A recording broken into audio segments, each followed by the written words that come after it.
பக்கத்தில் இருக்க ஆளை பார்த்து சொல்லுங்க, வாக்கு தத்தம் பண்ணினவர் உண்மை உள்ளவராக இருக்கிறாரே, உண்மை உள்ளவராக இருக்கிறாரே. எவ்வளோ அற்புதமான ஒரு காரியம் பாருங்க. தாவீதை பார்த்தீங்கன்னா அவன் சொன்னான்றதெல்லாம் வாசித்து பாருங்க. இப்படி சொன்னான் அப்படி சொன்னான் எல்லாம் பார்த்தீங்கன்னா எப்படி ஜெயிப்பன்றதான் சொல்கிறான். கடைசியில் சொல்கிறான், அவன் தலையை சீவி ஆகாயத்து பறவைகளுக்கு நான் போட போகிறேன்றான்.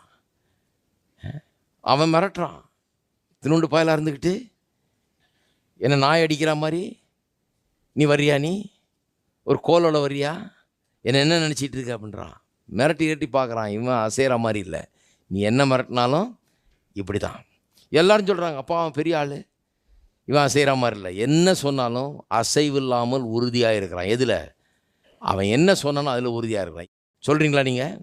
அப்படி சொல்கிறீங்களா? சொன்னதில் உறுதியாக இருக்க வேணும். திருப்போம் தானியேல் 3ஆம் அதிகாரம்